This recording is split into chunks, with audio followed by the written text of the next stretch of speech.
On the 5th of August, the Prime Minister of Bangladesh, Her Excellency Sheikh Hasina, arrived in India on a 4-day state visit.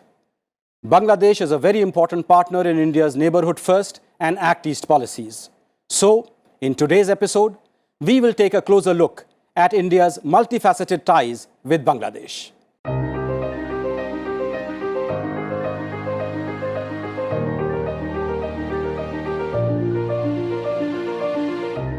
India and Bangladesh are united by geography, history, and culture. India played a vital role in the liberation war of Bangladesh and was the first country to recognize it as it emerged as an independent nation in 1971 after ending 23 years of brutal exploitation by Pakistan. The memory of that shared struggle has forged a unique bond of friendship between the two countries. In the 5 decades since 1971, India and Bangladesh have continued to consolidate their political, economic, trade and cultural relations and have built a comprehensive institutional framework to promote bilateral cooperation. There has been a qualitative transformation in the relationship under the leadership of Prime Ministers Narendra Modi and Sheikh Hasina. Both sides have forged a remarkable understanding which has led to the successful resolution of some long-pending matters.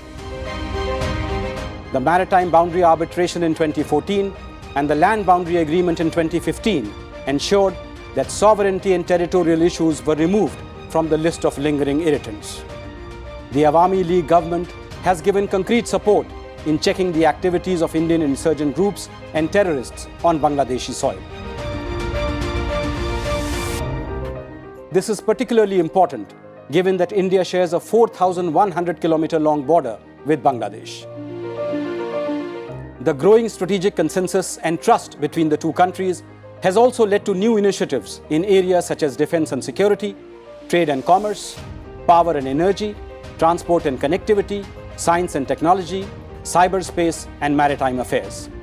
Currently, there are more than 60 ongoing bilateral institutional mechanisms between India and Bangladesh. Bilateral trade has shown phenomenal growth over the last decade to cross $18 billion in 2021-22, with India's exports of $16.13 billion and imports from Bangladesh of $1.8 billion. Bangladesh is now India's biggest trade partner in South Asia, and India is the second biggest trade partner of Bangladesh after China and the biggest export destination in Asia. India has been making efforts to enhance transport and connectivity with Bangladesh and through Bangladesh with our northeast. Pre-COVID, there were 4 rail routes, 5 passenger bus services and around 100 weekly flights between India and Bangladesh. Close to 27% of India's development assistance goes to Bangladesh. India has extended a total of $7.36 billion worth of lines of credit to Bangladesh, the biggest with any country. In areas such as power generation and transmission, rail and road transport, and infrastructure development, including economic zones. 88 high-impact community development projects in the areas of education, health, water, culture, urban development, disaster management, and community welfare have also been undertaken by India. People-to-people contacts between the two countries continue to grow. India issues more than 2 million visas annually to Bangladeshis, making Bangladesh India's biggest visa operation globally. Coming to the visit of Sheikh Hasina, the two sides signed 7 agreements covering diverse areas such as water sharing on the Kushiara River, training of Bangladeshi railway personnel and judicial officers in India, and cooperation in IT, science, space and media. 5 projects were also announced, including unveiling of Unit 1 of the Maitri power plant and inauguration of Rupsha Bridge, which is a key part of the new railway line being built between Khulna and Mongla Port under India's lines of credit. The two Prime Ministers also discussed enhancing cooperation in sectors such as trade, connectivity, nuclear energy, counter-terrorism, climate change and flood mitigation.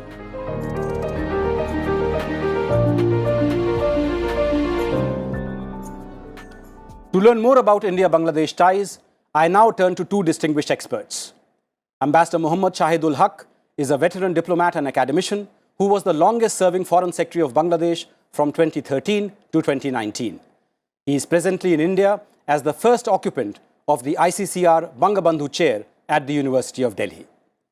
Ambassador Riva Ganguly Das served as India's High Commissioner to Bangladesh from 2019 to 2020 before being appointed as Secretary East in the Ministry of External Affairs. Earlier, she was Ambassador to Romania and Director General of the Indian Council of Cultural Relations. Thank you for being here and joining us in the studio. Let me start with you, Ambassador Das. How do you assess the visit of Prime Minister Sheikh Hasina from the political perspective? Thank you for inviting me to this program. I think the political context of the visit is indeed very, very important. As we know that last year we celebrated several landmark events. The 50th anniversary of establishment of diplomatic relations between India and Bangladesh, 50 years of Bangladesh's liberation war, 100 years of Mujib's birth anniversary, which was Mujib Borsho, and 75 years of India's independence, Azadi Ka Amrit Mahotsav. So, in a very unique gesture, Maitri Divas was celebrated between India and Bangladesh in 20 countries, which includes Dhaka and New Delhi. The friendship, it was really a celebration of a very unique relationship which is based on history, close cultural and civilizational ties, people-to-people contact. And, you know, it was the fact that President of India as well as Prime Minister of India visited Bangladesh in the same year is really a visible manifestation of neighborhood first and, you know, in the neighborhood first, Bangladesh first policy. During the COVID period, we were one of the first respondents to Bangladesh in terms of providing protective gear in the initial phases, doing training for Bangladeshi doctors as well as medical personnel. We in fact did a training in Bangla specifically, taking advantage of the commonality of the language. And the, you know, under Vaccine Maitri, the assistance, the way India stood by Bangladesh during a time of major global issues. As far as this visit is concerned, Prime Minister Sheikh Hasina's visit, she comes to India after 3 years. It's a very important visit. It's a state visit. We saw the ceremonial welcome she received yesterday and the talks she had with Prime Minister, both you know, one-on-one as well as delegation level talks. I would, rather than go into details, I would like to sort of say that there are a cluster of issues which we can see which emerged from this visit. I would like to put you know, our cooperation in security, political security issues. We know that since coming to power, Prime Minister Sheikh Hasina has removed insurgents from Bangladesh's soil, which has brought about peace in the northeast, which has brought about economic prosperity in the northeast. The two leaders, it seems, discussed these issues. Defense cooperation was discussed in greater detail. We have seen over the last few years, we've got an annual defense dialogue which we have with Bangladesh, which we have annually. We have a large number of exercises between our armed forces, training programs where officers from both sides visit each other's training institutions, border management and counter-terrorism and management of crime in the bordering areas. These were some of the important issues in this cluster. Energy is another cluster where I think it's very important developments have taken place.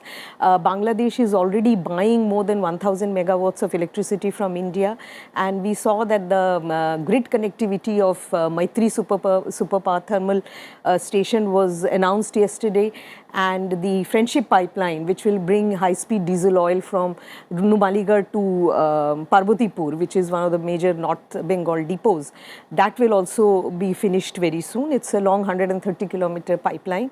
And the IOCL is now authorized vendor for government procurement. I think that's also a very good development. Coming to water resources, we saw the meeting of the JRC after a gap of 12 years. The Kushiara River water sharing arrangement MOU which was signed is a very significant development. And even equally significant is the fact that India and Bangladesh are now talking on the other rivers. There are 54 rivers between us, and a few of the other important rivers like Dudh Kumar, Khoau, Khoai, Gumti, then Muhuri, these are all, the discussions are going on these rivers. And besides water sharing, what we are discussing is exchange of flood data on real-time basis, embankment issues, and also pollution issues, which are all very important. Trade and connectivity is another cluster of issues where we can see with SEPA and trade increasing to the extent to which it has. This is again another area of great development. So I think all in all, it's a very complete visit, and we can take satisfaction in the fact that this is a really landmark visit of Prime Minister Sheikh Hasina to India. Ambassador Haq, now trade and economic cooperation, as Ambassador Das mentioned, was a major element of your Prime Minister's visit. What more can be done to boost trade and investment, and what has been the progress on the proposal to have a comprehensive economic partnership agreement between the two countries? Thank you very much. I'll only focus on the trade and trade areas. As we see, when I say we, that means the people of this region, and the market is integrated market. It has been integrated for centuries, and because of the history and all, it got disconnected. So what we are actually trying to sort of re-energize that integrated market, and we have been doing trade and investment and other things between the two countries for quite some time. It is increasingly, I think, gaining momentum in both sides. Although it's mostly in favor of India, but India being the big economy and the rest of it, it's also very natural as I see. Now the question is, the way we were doing trade, business and investment within two countries has, I think, reached to a level where with this particular structure and mechanism, we can't go to the second layer because of a lot of functional difficulties. And that's why in 2018, both the countries started talking that, should we put a more facilitating mechanism to facilitate trade. And we agreed, and both the countries had decided then to have a joint study. The joint study came out this year, and it has shown that if there is a more kind of a facilitating permanent structure, that will certainly boost up trade and benefit for both the sides. So now both the leaders have agreed that they will start negotiating a comprehensive partnership on economic issues. Now, in many ways, that's, I think, a game changer. It should have been done long time back. It hasn't been done. It has been done in Southeast Asia, in Africa, in Latin America, in Europe to start with, but we haven't. We are always somehow or other behind in these kinds of an initiative. But nevertheless, since we have already agreed, so this will look at trade in goods, trade in services, investment, visa regime, customs regime, and all comprehensive. And I hope it will sort of re-energize the market.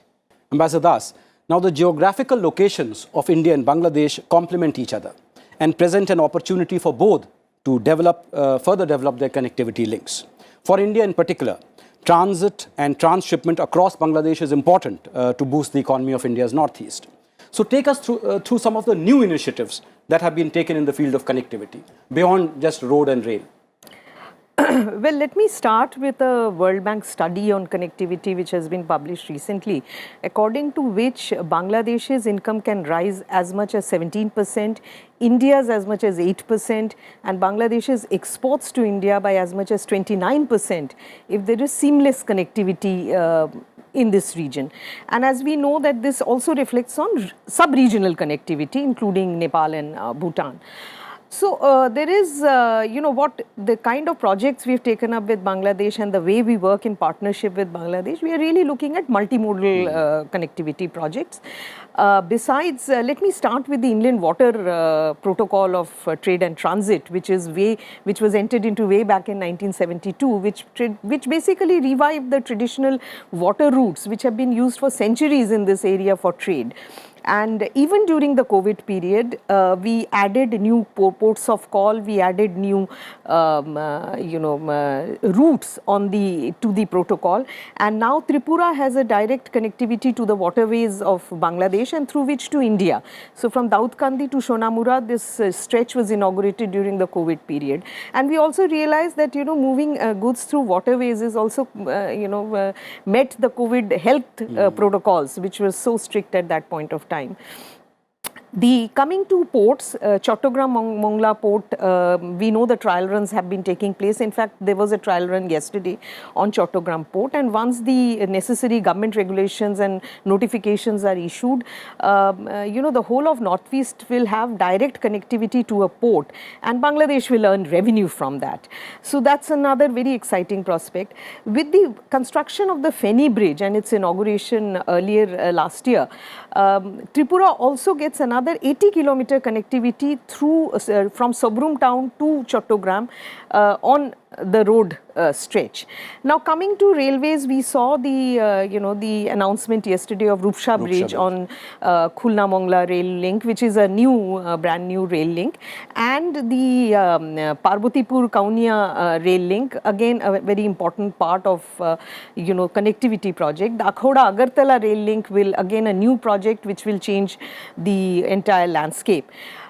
Besides this, all pre-1965 rail links are being revived. So a lot of them are working, and there are now 3 passenger trains between India and Bangladesh. But the real exciting prospect is that of using this multimodal transportation to increase trade. And as I said, that figures show that trade can really jump if as and when all these are start working on the ground. And not to miss the road connectivity, there are several road projects under LOC which are again bringing about that very important connectivity of our Northeast to Bangladesh, and along with that upgradation of the the ICPs and the land custom stations all over the border. Ambassador Haq, as has been mentioned, India and Bangladesh share 54 rivers, and water has often been a contentious issue. What kind of mechanisms have the two countries evolved for transboundary river management? So far, the countries have been approaching sort of a river by river approach in terms of sharing the water. And Ganges Treaty of 1996, which is likely to run out in 2026. So there has to be a second generation agreement on that. So that's there. But what we do with the rest of the rivers, and how do we make the river a resource for the development of people on both sides? Forget about other things. Also, how do we keep the rivers alive? Because there's a lot of pollution that takes place in the flow. So these are the areas that the two countries were discussing, and rightly so. Time has come, I think, where possibly we need more kind of a integrated, Bangladesh has been saying and India has agreed, basin-wide management. This is one of the largest basin, as Bay of Bengal is the largest in the world in terms of fresh water flow. And not only that, also in terms of silt. 25% of the global silt actually goes into the Bay of Bengal out of this system, Ganga, Brahmaputra and Meghna. So it has to be used for the betterment of the people. That's what I'm saying. Now, in terms of mechanism, I think we are still behind. I think there need to be more discussions, more collaborative approach has to be taken, not only in terms of sharing, but how do you use the water that's flowing out into the Bay of Bengal? I think that's something important. And after a long break, both parties has to be sort of questioned as to why it took 12 years to have a JRC, which was one of the first mechanisms that was set in 1972 by Bangabandhu Sheikh Mujibur Rahman himself. Actually, Bangabandhu has termed the relationship. There's a few relationship between Bangladesh and the rest of the world where he actually set visions. She said it's a special relationship and it is eternal relationship, because of many factors that he saw during his own life. So, but that has not been as productive as it could have been. But there is now a realization, the Joint River Commission, that they will meet regularly, and not only in terms of sharing the water, but also utilization of the water for both sides, and also pollution control. So the climate change and the river system, the river bed, just I'll mention one resources, which is part of the rare earth material, which is called sand. The river bed sand is one of the rare earth material, and we know what global politics is currently being played with it. We have so many common rivers, and there's so many beds. We are not doing anything. All the sand is going into the Bay of Bengal to no one's benefit. That could be one new area where we could jointly excavate and use it for the people interest. Just to mention one. So there's a huge potential in that area also. Thank you. Now, Ambassador Das, talking of rare earth, let me talk about Bangladesh's relations with China. Now, they have expanded quite rapidly in recent years. Bangladesh was one of the first countries to join the Belt and Road Initiative. Then during the 2016 visit of President Xi Jinping to Bangladesh, Beijing offered a stunning $24 billion economic package, which became Dhaka's biggest foreign credit line and raised the ties to the level of a strategic partnership. Should India be worried about China's growing influence in Bangladesh? Let me start with what Ambassador Shahidul Haq just said, that Bongo Bandhu paid special attention to our relationship, and he said it is eternal and special. So I don't think India's relation with Bangladesh can be compared to relations between any two other countries, because our relations, independent Bangladesh's relation, is based on a shared history of our liberation war, which is a very unique bond that we share with each other. And this is something we sometimes call ourselves blood brothers also. So this is a very unique relationship, and I think blood brothers and sisters. So we don't really have to, it cannot be compared with any other country. Coming to the figure that you mentioned, 24 billion. A lot of 2016 visit of Xi Jinping to Bangladesh was very significant, and these 24 billion is often a figure often quoted. But as far as we know, that probably only about 4 billion actual disbursement has been made. There is a commitment of about 10 billion of project. Recently, Bangladesh's finance minister, Mustafa Lotus Kamal, gave an interview to Financial Times London, where he said that developing countries should think twice before taking loans under Chinese Belt and Road Initiative. Ambassador Haq, now since 2017, Bangladesh has hosted nearly 1.1 million Rohingya refugees in crowded camps that pose increasing challenges, security challenges. What has India done to help Bangladesh bear this burden, and how do you see the prospects of these people's eventual return to Myanmar? Good. No, thank you very much. In fact, that reminds me that I was there in the week preceding the flow in 2017 August in that particular area, and standing on the top of the hill and seeing how people are desperately crossing the border. So naturally, it was a huge challenge for Bangladesh and the people of Bangladesh, of that particular region, to host them. It wasn't a very easy undertaking for the government. But looking at the humanitarian aspects and looking at our own history, our Prime Minister Sheikh Hasina reminded us that, look, we were in a similar situation in 1971. Had they not hosted us, where you all would have been now. So that sort of brings in a very humanitarian aspects of our policy, and we have hosted, and then eventually we also went into a multi-pronged policy, both to the International Court of Justice, the UN, to the bilaterals, and taking care of them. So it's pretty good. And in this, we always wanted India to be with us. I remember meeting the then Foreign Secretary in Kathmandu in 2014 and briefing much before the exodus of the danger that it poses for multiple reasons. Before I come to the Indian support, that's an area where three countries meet: Mizoram of India, Bangladesh, Cox's Bazar, and northern Rakhine of Myanmar. So that has always been a very critical geostrategic location from the Imphal theatre between the Japanese and the British Army then. So it has always been a very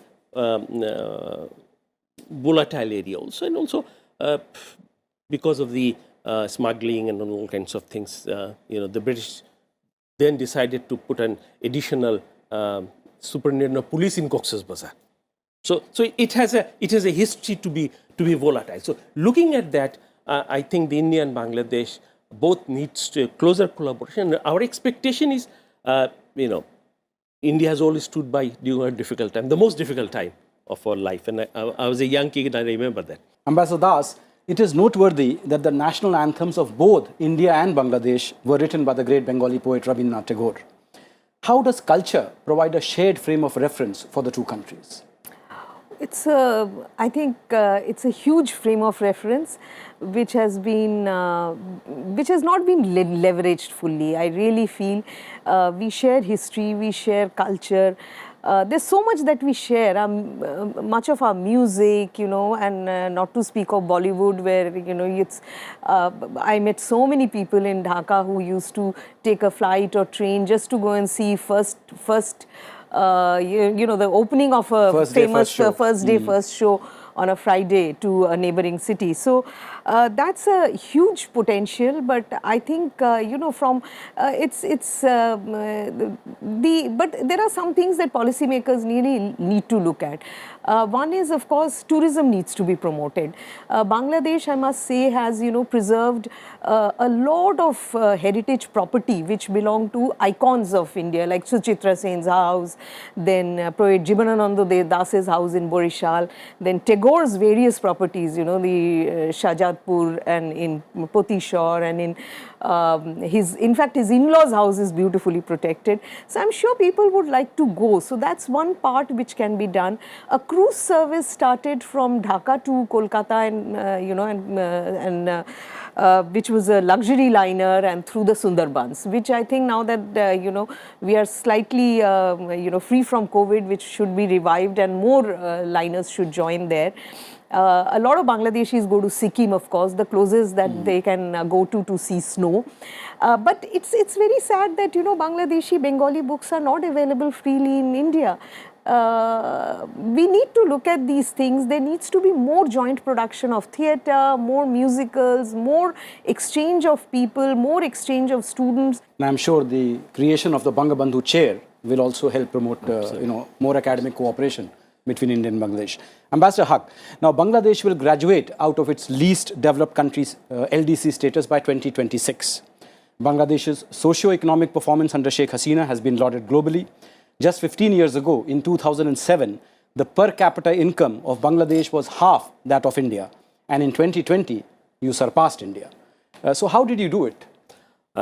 Thank you very much. I think Bengalis have an inherent kind of a strength to survive in a very odd situation.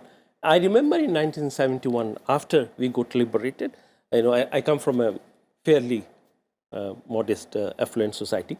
And I was in Rajbari in those days, Faridpur, which is one of the districts. We had difficulties getting a squared meal on the table a day. So not because of anything else, but there was nothing on the shelf. We lost 3 crops. So that was the beginning, what I'm saying. Our per capita income was $90. And there was nothing standing. It used to take about 24 hours and all kinds of transport from Rajbari to Dhaka, and which last time after the Padda Bridge, I crossed it in 2.5 hours. So that's the thing that has happened. So that's something. And also I think the leadership and its policy, I must say that we went, after assassination of our father of the nation, Bangabandhu Sheikh Mujibur, we went into a slump. We went into a huge turmoil. Not only in terms of external relationship, but also our internal dynamism and the economy and the politics. We thought we lost everything. So that set in. But with the return of Prime Minister Sheikh Hasina and the dynamism and we often talk about development, but we forget that development is only possible when there is a right policy. Decision to reach out and link with the rest of the world, including India in a big way, and the stability that it offered over the last 12, 15 years has made this miracle possible. And also women's empowerment. Absolutely. No, sorry, I in the midst of all, I left it out. In terms of participation of our women in the labor market. Now we are also seeing that the service sector, the IT and the rest are also coming in. So there's now multiple sectors that's coming in. Something else also has happened. I think Bangladesh is currently enjoying being in the hand of a new generation. Well, on that happy note, we have to bring this discussion to a close. Thank you, Ambassador Riva Das and Ambassador Shahidul Haq, for sharing your thoughts with our viewers. The visit of Sheikh Hasina has shown that India's ties with Bangladesh rest on a strong foundation of mutual trust and respect for each other. As the two countries look towards the next 50 years of diplomatic ties, increased connectivity and cooperation will be the key to the faster economic development of the Bay of Bengal and to a peaceful, prosperous and progressive region. Thank you for watching Diplomatic Dispatch.